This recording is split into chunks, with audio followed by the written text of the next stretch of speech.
the Philippines, hindi mo pa inaasikaso ang aking cash money to call BPI Bank. At tawagan ako ng bangko immediately at makuha ko na yan. Dahil pag hindi ka tumupad sa usapan natin over the Duterte in 2015, is Berlong respects my YouTube or is uploaded itong ebidensya ko at papakita ko sa bangko.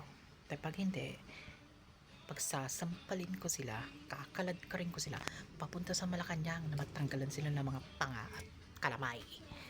At ang mangyayari dahil hawak ko ang bus ko, woman 82 years old, siya ang pain ko.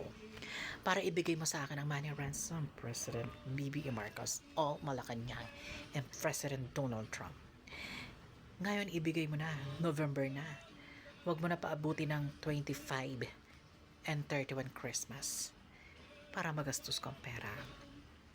Dahil pag hindi ka tumupad sa usapan, lumampas tayo ng January 2026, sisiguraduhin ko sa iyo, President, ipapadala kong ulo ng mga Filipino people na yan sa iyo.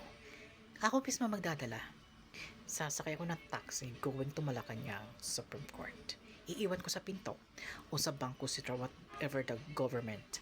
At ilalagay ko dun sa papel, palot sa bias, very nagat sa my YouTube channel and TikTok para malaman mo na ako gumawa. Malinis ang usapan ha. Pag hindi ka sumunod sa usapan,